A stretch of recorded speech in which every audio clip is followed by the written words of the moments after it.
And welcome to exercise 4 for today.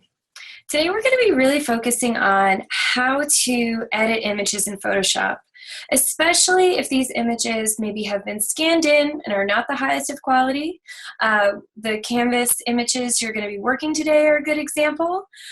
Also, maybe any images you may pull off the internet for your future projects in this class. Now, many of you might also continue to go on to edit photos in your free time or for your portfolio. So these basics are going to be the foundation for any photo editing moving forward. Now, hopefully you have your instructions in front of you. So I'm just going to reference this list right at the beginning given by Dr. Hiller about efficient sequence of tasks. Now, the reason we're going to proceed in this order for today's lesson is because the results of one process may cause unintentional changes on another process. So we're going to start from the beginning, working on doing some very base level manipulations in Adobe Bridge. So if you have not downloaded Adobe Bridge, please do so now. And carrying on from there, we'll bring our images over into Photoshop, we'll straighten them, we'll crop them, and we'll continue to edit them with some of the finer tools in Photoshop.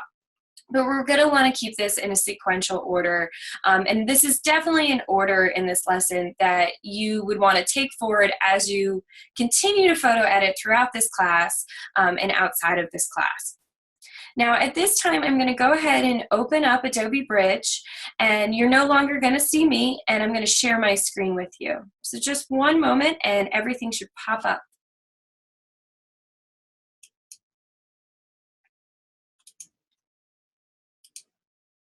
So you now should be able to see my screen.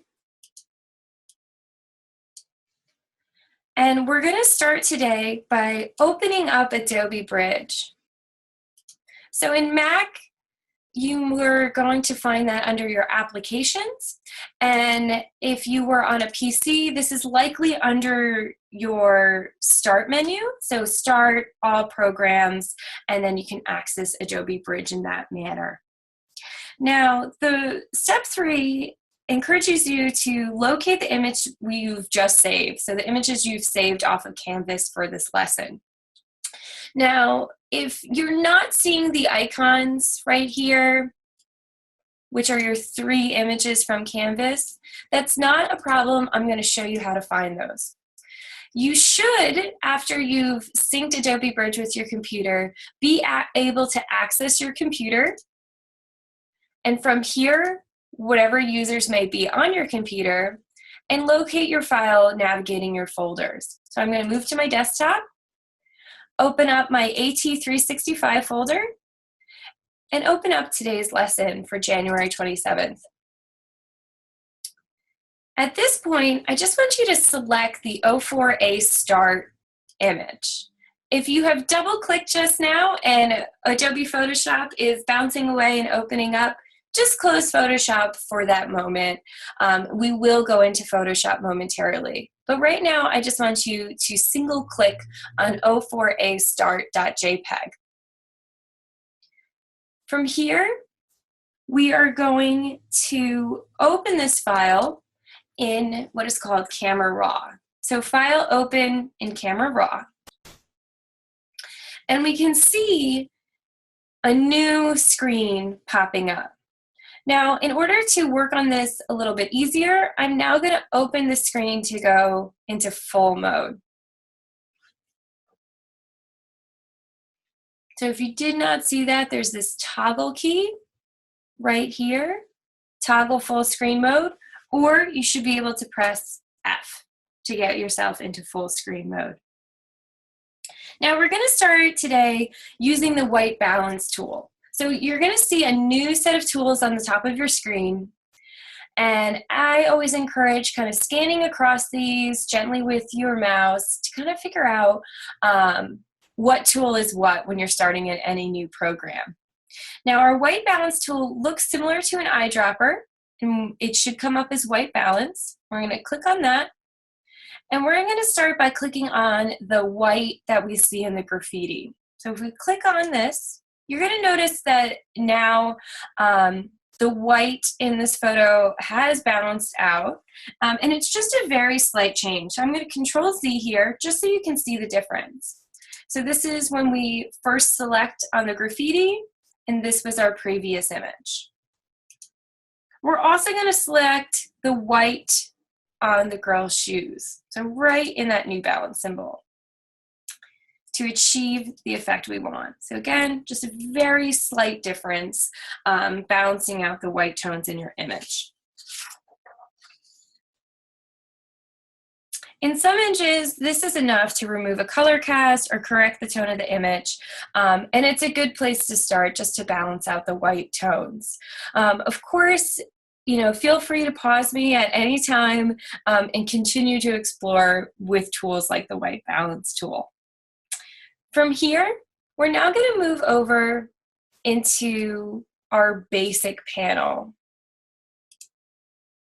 So this is our basic panel for today, for this moment anyway.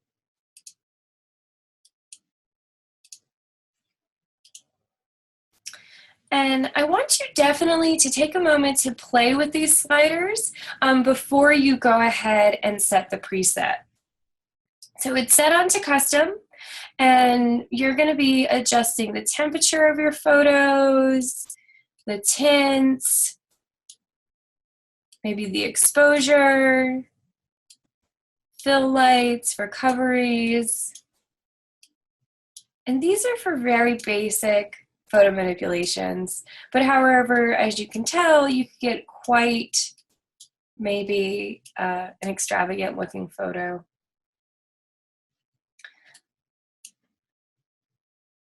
To set some presets to start so we have a nice foundation, you can either draw the sliders back and forth, or I find it quite easy just to type it in. So if you click on the white numbers, delete those out, you can input your own measurements, especially if you were kind of given instructions that you specifically wanted a certain setting or you wanted to keep the same look for multiple photos. I would definitely suggest writing down these settings. So for instance, if you were making a lookbook and you wanted every image to have the same effect applied to it, you're going to want to keep a hold of the same settings. So I'm going to go through, we're setting our temperature to -53, our tint to -54, our exposure, we're going to set at a -0.50. We're going to bring our recovery off, our fill light off. We're going to set our blacks at 18. Brights.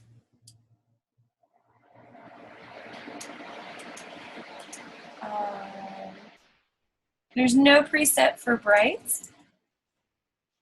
We're going to move our contrast to a 23, our clarity to a 12, our vibrance to a 25, and our saturation to a 5. And for that brightness, I want you to play with the tool to find a kind of best fit for your image in hand. So I quite like it at probably 14, 16 in that area. So I'm going to set mine for 15. Now at this time, I want you to pop out of your full screen mode. So hit the toggle full screen mode in the right corner. And you're going to be able to see the difference between your original photo and the photo you've been editing.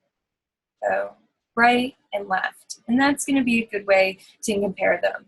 If you don't want to work in full screen, you can easily see how by making an adjustment here, now you can definitely tell that there is a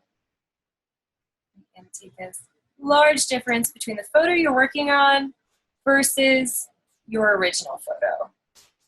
This is our original photo.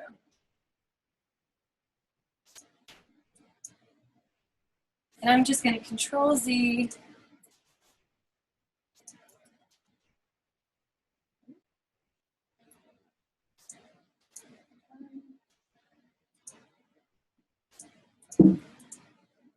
Get out of annotation.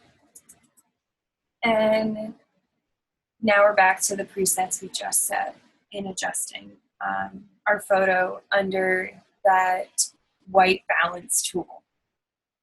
From here, leave your image as is, and we're now going to move this image into Photoshop. So you're actually now done with Bridge for today. Again, I highly encourage that you go in and play with these presets. So moving this image into Photoshop, we're going to click Open Image at the bottom of our screen. So if our toggle view, our open image is in this lower right corner, and if we're in a smaller screen, our almost image is almost in the dead center of your computer. So now Photoshop should be opening.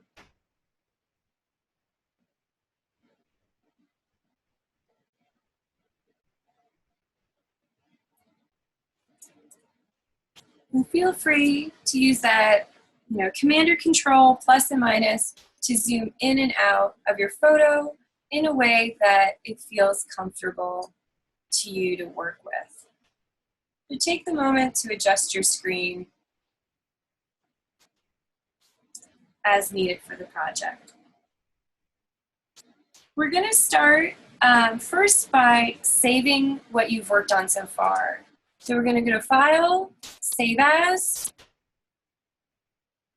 O4A Start is going to now be O4A Working, because we are currently working on this file. And make sure this is set to a Photoshop file, a PSD. Click Save. Now we're starting you to access your ruler tool. Now my ruler tool right now is shown as open, but most often this ruler tool is hidden under the eyedropper tool. So it will look similar to that white balance tool. And if you click on that eyedropper tool, you'll be able to drag that icon out and select your ruler tool. Now to straighten this image, we're going to want to click on this upper left-hand corner between where the photo meets the white space. So if we click and drag, you can see the tail of my ruler here. We're going to drag this ruler to the upper right-hand corner where it intersects with the white space. And from here, you can move up to your top bar and click Straighten Layer. So now our image is straightened. Our next step to cropping this photo is to condense its dimensions. So we're going to move over to the crop tool, crop marquee tool. And if it's not visible, it is the first selection, so you can drag and click. And I just want you to take a look in this upper left-hand corner of the screen where you can see that the dimensions have already been set. And I want you to preset your width and your height. So your width is on the left and it should be set at 3.5, that's 3.5 inches by 2.5, and that's 2.5 inches.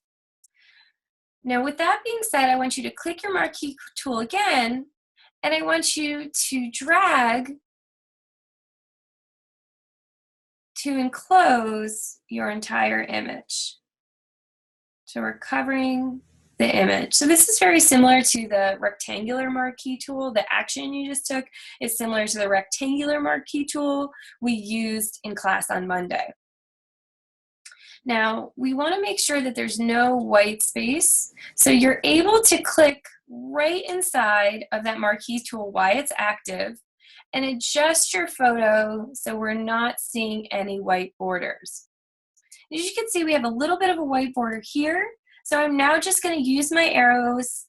There should be a double-headed arrow that comes up if you hover over any of the thick we see this black, thick bar. We can hover over those and click and drag to move the sides of our marquee wall in.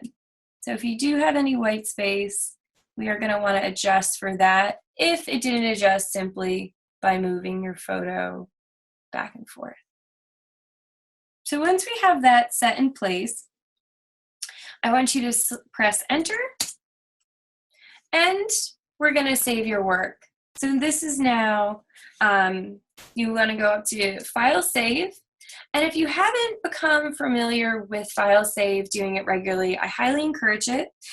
You can also do it on your keyboard by hitting typically your command key on Mac, and I'm going to assume your control key on a PC, and you're going to hit command save, and that will save your file as well.